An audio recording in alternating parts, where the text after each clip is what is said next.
Lionel Messi তাকে স্বপ্ন দেখিয়েছিলেন, দিয়েছিলেন পরামর্শ।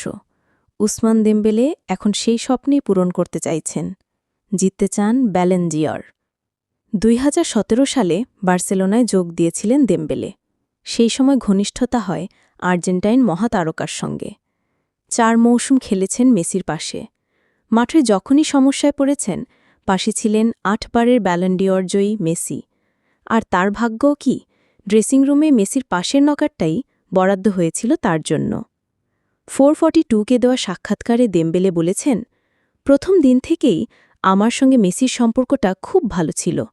আমার লকার ছিল ওর একদম পাশে। অনেক পরামর্শ দিত আমাকে, যেন আগেই বুঝে যেত আমি কি চাই। বলেছিল, স্বপ্ন পূরণ করতে চাইলে সিরিয়াস হতে হবে। এরপর থেকে ওর খেলা দেখতাম, শেখার চেষ্টা করতাম।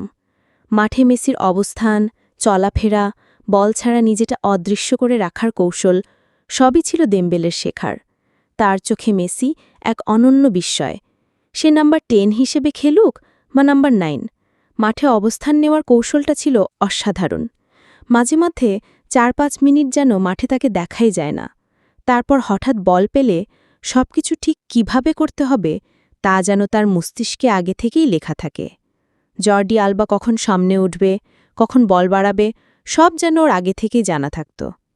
মেসি ফুটবল ভীষণ ভালোভাবে বুঝে, নিজের অবস্থান ঠিক করে নেয় নিখুঁতভাবে, আর বল পায়ে থাকলে সে কি করতে পারে সেটা তো আমরা সবাই জানি।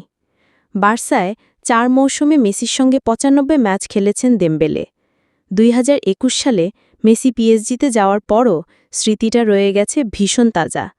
তাই যখন তাকে জিজ্ঞেস করা হলো, একদিন কি ২ বছরের মেয়েকে বলবেন মেসির সঙ্গে খেলার গল্প, দেমবেলের হাসিমাখা উত্তর, আমি তো এখনই তাকে বলি।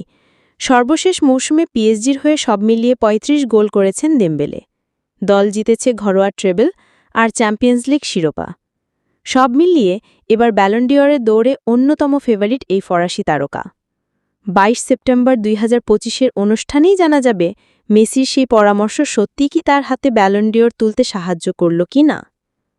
তারা ফুটবলের বর্তমান বিশ্ব চ্যাম্পিয়ন, কিংবদন্তি লিওনেল মেসি দলটির অধিনায়ক। স্বাভাবিকভাবে আর্জেন্টিনা দলকে দাওয়াত করে নিয়ে গিয়ে খেলাতে চাইলে কারি অর্থ ঢালতে হয়।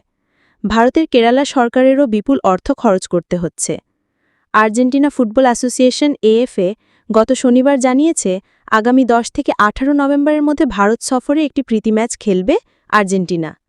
ভারতের কয়েকটি সংবাদমাধ্যম ম্যাচের ভেন্যু হিসাবে কেরালা রাজ্যের তিরুবানন্তপুরমের গ্রিনফিল্ড ইন্টারন্যাশনাল স্টেডিয়ামের নাম